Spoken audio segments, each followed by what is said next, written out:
this is part 3 to my sort of discussion overview of the 24 books that I read for my Goodreads reading challenge for 2019, which if you haven't watched the previous 2 videos, I finished that challenge quite early, although at this point quite a bit of time has actually passed since I even made the first part because I'm slow.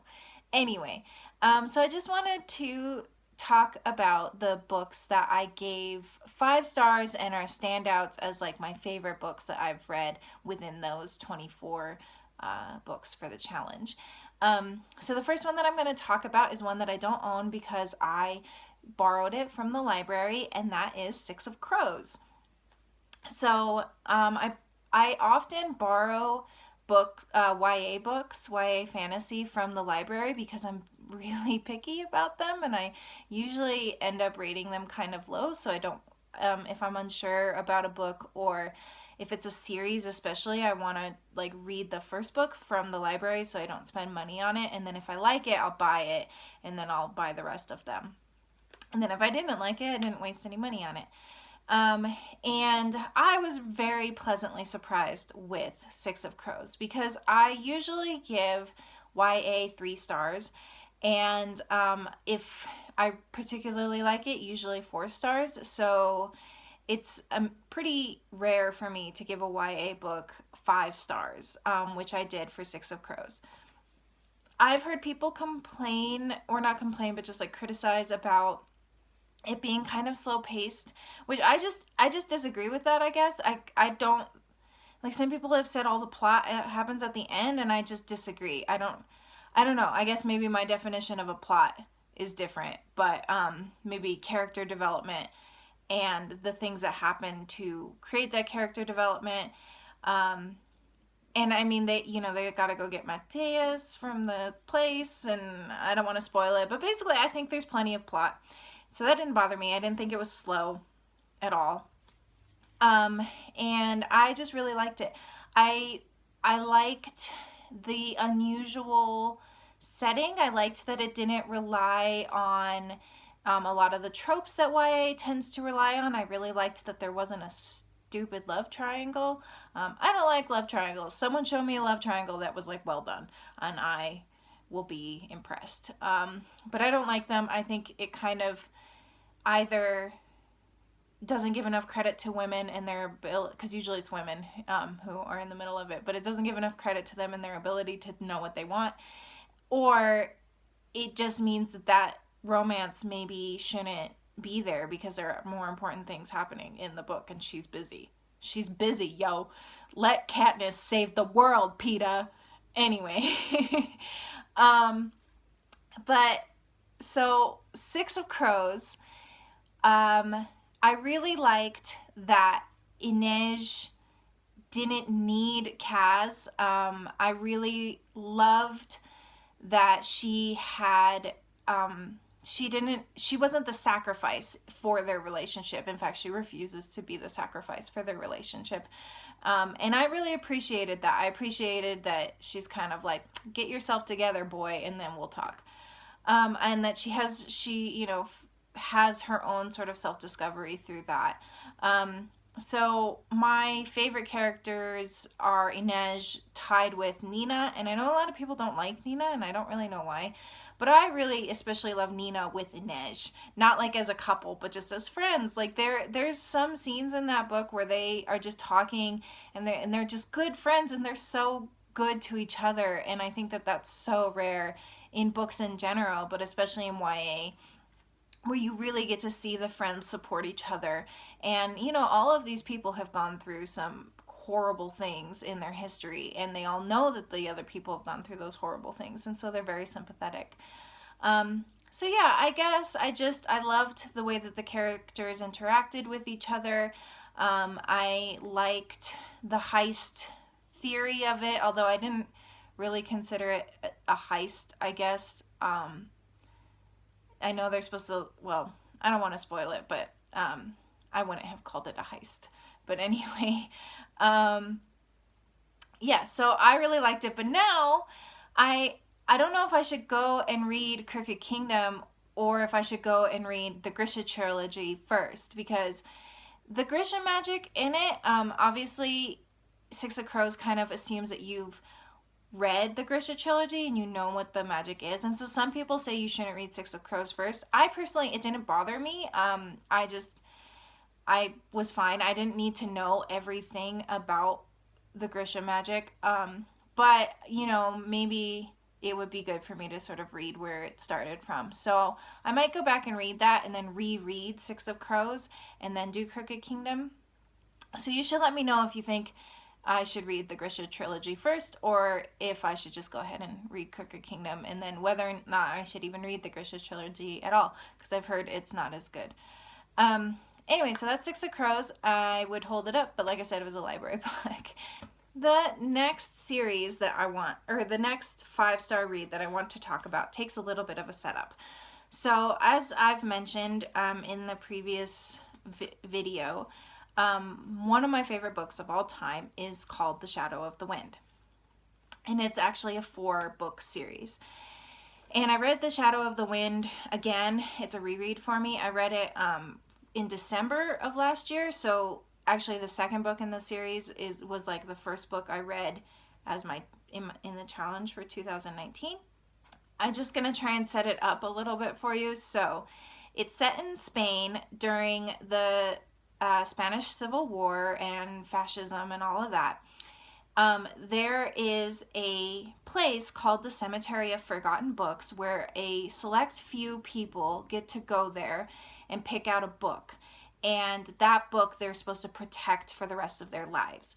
And usually what happens is in the books, in actual books, the characters have their lives affected in a way that ends up being linked with the book that they picked from the cemetery. So in the first book, The Shadow of the Wind, we follow a young boy, he's like a teenager, named Martin, and he picks out a book by this mysterious author who didn't sell very many books. The book is called The Shadow of the Wind, and the author is Julian Carax, I don't know, Caro. And Martin eventually finds out, he wants to read all of Caro's work, and he finds out that someone has been systematically burning all of Caro's books. And so Martin sets out to find out who is burning all of these books and why. And there's this like creepy dude who's like following him. And it's basically a noir mystery, and it gets really dark and some really weird stuff happens. And it's just so beautifully written. The author is Carlos Ruiz Zafón, and just his writing is so great, and there's so many lines in it that are just so memorable and funny. Even though it's like dark, it's quite funny too. There's a character who befriends Martin named Fermin, and he's great. He just, every line he says is so perfect and quotable. And I just think everybody should read this book, and it's really great. So anyway, the author says that you can read these books in any order, and I disagree. I think you can read the first 2 in any order, but you should read those 2 first before you read books 3 and 4. So the second book is called The Angel's Game, and this one follows a character named David, who is a writer, and he's contracted out to write this like a religious text for this guy named Andrew Corelli, I think. Andre Corelli? It's either Andrew or Andre Corelli. Anyway, and he's sort of slowly, that work is driving him insane. And then he is trying to, it's also a mystery, noir mystery, and he's trying to figure out the history of Corelli, of his employer, and why the previous people that he's employed have all gone, disappeared mysteriously and things like that. And this one's even darker than the first one, and it's hard for me to decide which between the 2 is my favorite, but they're both 5 stars for me. And so this is the first book I read in 2019, and it's great. It's really good. So and again, just his beautiful writings in it.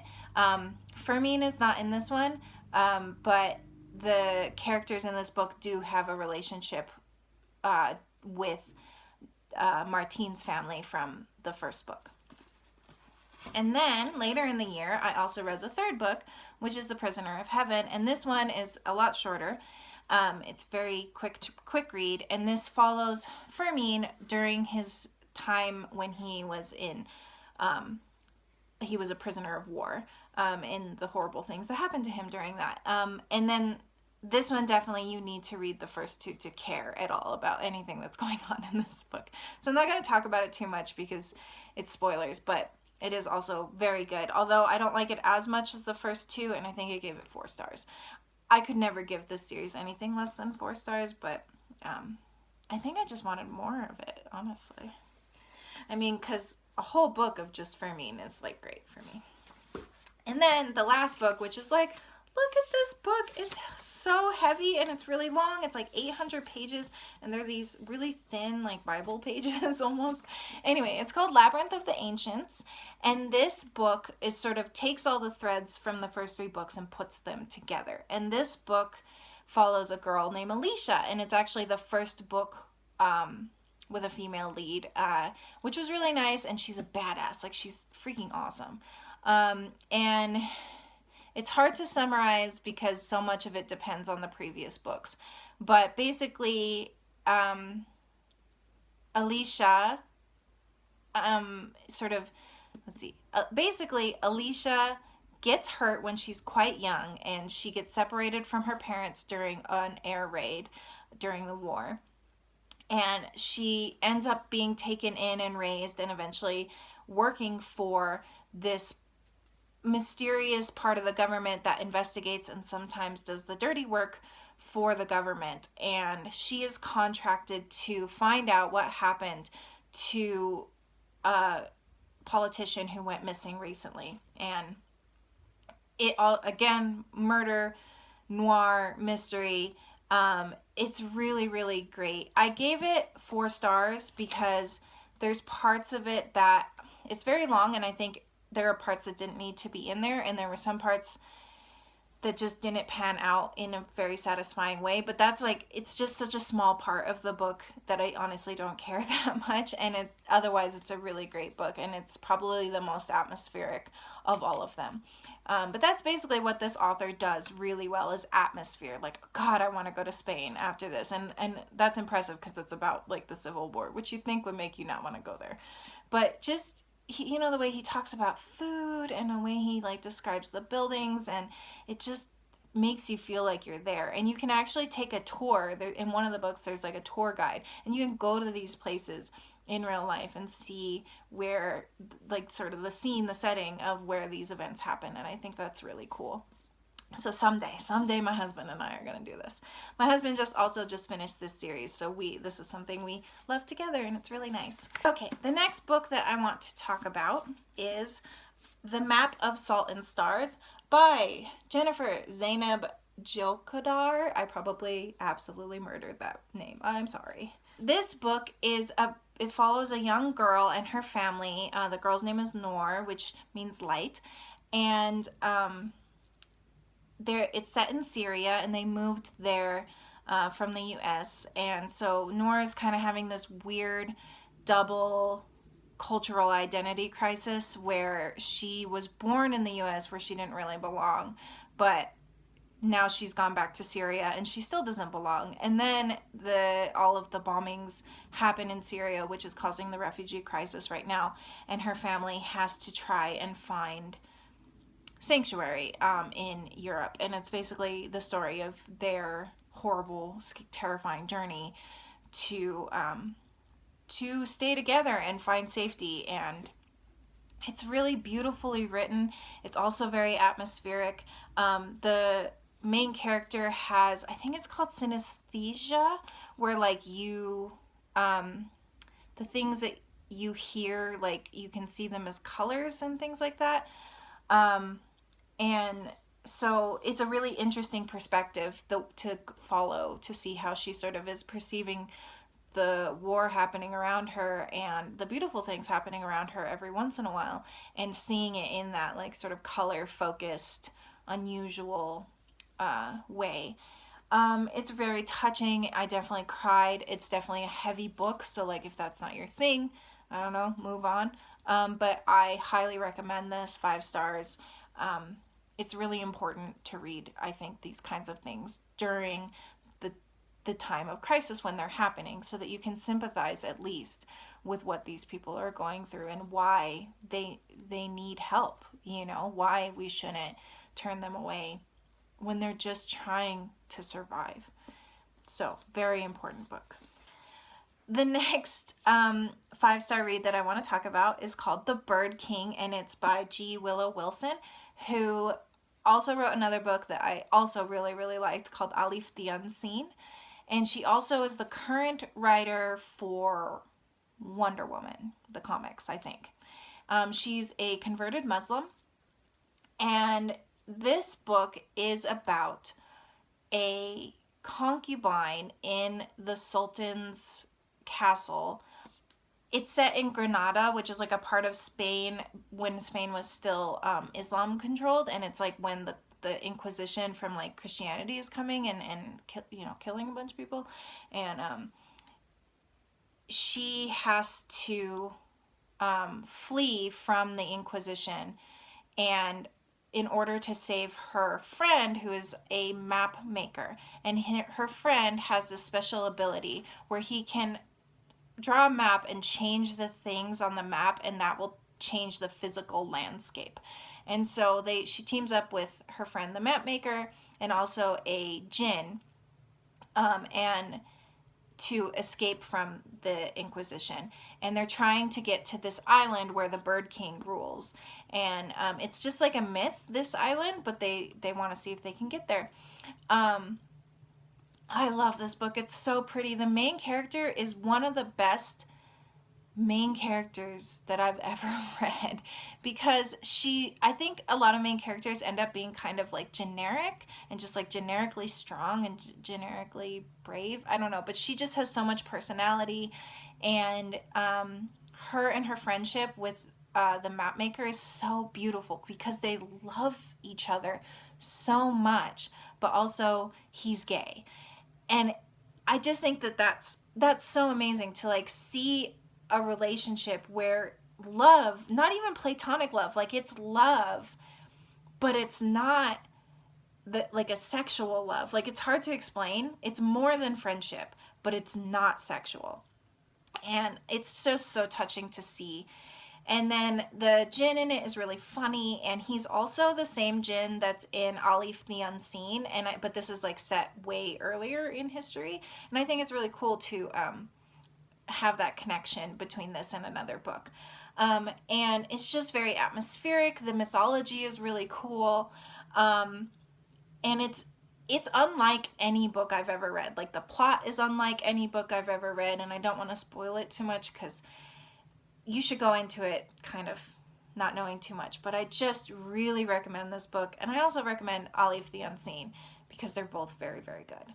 And the last book that I want to talk about that was a really standout for me is also actually the last book I read within that 24 book challenge, and that is called The Buried by Peter Hessler. It's a nonfiction book, and I don't read nonfiction very often, and it is about the Arab Spring, which started in the early 2000s, which is when basically Egypt decided that it overthrew its previous government, and it was trying to make a democracy. And it's about the intricacies of what was happening during that time, the sort of hypocrisies of what was happening during that time, and ultimately the failure of Egypt to create a true democracy. And why. And definitely I would say go into this with a grain of salt, or just not grain of salt, but like just know that this isn't the whole perspective, because obviously Peter Hessler, like he's not Egyptian. He lives there with his 2 daughters, and his wife is Chinese, which is kind of interesting. He used to live in China, then he moved to Egypt, and but it's still a really interesting perspective. And he actually mostly talks about the people that our main people that he knows in Egypt and their perspectives on the revolution and on the Arab Spring and what they think about all the different presidential candidates that are coming in. And I know that seems like it might be kind of boring, or like because it's nonfiction, it might be kind of stiffly written, but it's so funny. I was laughing, literally laughing out loud, not just like, but like laughing because it was so funny. And the characters in it are so interesting. There's like the guy who collects his trash, who's actually really intelligent and has all of these interesting perspectives. There's also a gay friend of his, which I'm sure you can imagine, like being gay in Egypt is complicated. There's a professor who he's learning English from, who has very like sort of liberal by Egypt standards ideas about politics and what their values should be. And every character is so interesting and so unique. And I know they're not characters, these are like actual people, and just together they make this really beautiful understanding of Egypt at that time. It also is connected to archaeology in Egypt and Egyptology, and basically connecting the ancient cultures of Egypt to what's going on now, which was really, really interesting, and getting to see the parallels, but also the differences from and the influences that essentially Islam has had on the country, that differentiate it from its Egyptian mythology, Egyptian history, like ancient history. So I really recommend this. It's so good. Just please read this. It's so great. Okay, so those are all of the books that I read for my Goodreads reading challenge. And now I get to talk about books that I've read more recently. But I hope you enjoyed these videos. I hope maybe you got a chance to read some of these. If you do want to read any of them, let me know. Or if you have any questions, let me know. And also let me know what was your favorite book that you've read thus far this year. I'd really love to know. I hope you all have a great day, and I will see you next time. Bye.